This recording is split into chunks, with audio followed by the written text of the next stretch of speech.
First 2 spoon ஜீனி போட்டுக்கலாம். 3 spoon தான். உங்களுக்கு 2 ஸ்பூன் வேணாலும் போட்டுக்கலாம், 3 ஸ்பூன் வேணாலும் போட்டுக்கலாம். அதோட நம்ம எண்ணெய் சட்டியை வச்சு நல்லா பிளாக் கலர் வர வரைக்கும் நல்லா பண்ணிக்கலாம். ஆனால் எனக்கு நிறைய அந்தளவு பிளாக் கலர் வரல, பரவாயில்ல. நல்லா கொஞ்சம் நேரம் கை வலிக்க பண்ணணும், அப்போ தான் நல்லா டேஸ்ட்டாக இருக்கும். அடுத்து அந்த கேப்லேயே பிஸ்கெட்டை போட்டுடலாம் மிக்சியில். அதுக்கப்புறம் நல்லா அதை பண்ணிவிட்டு அழகாக ஊற்றிடலாம். வாவ், டேஸ்ட்டாக இருக்கும் போல். பார்க்கவே இவ்வளோ அருமையாக இருக்குது பாருங்களேன். கடைசியாக பார்க்கும்போது எப்படி இருக்கும் பாருங்க வேணாம்.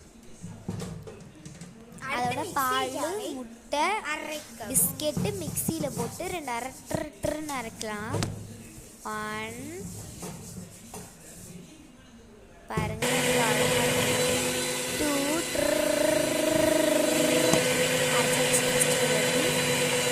அதுக்கப்புறம் செகண்ட் ஒரு வாட்டி அரைச்சாச்சு. அவ்வளோதான், 2 வாட்டி அரைச்சி முடிச்சாச்சு. பாருங்கள் எவ்வளோ அழகாக இருக்குது. இதை இப்போ நம்ம வடிகட்டி எடுக்கலாம்.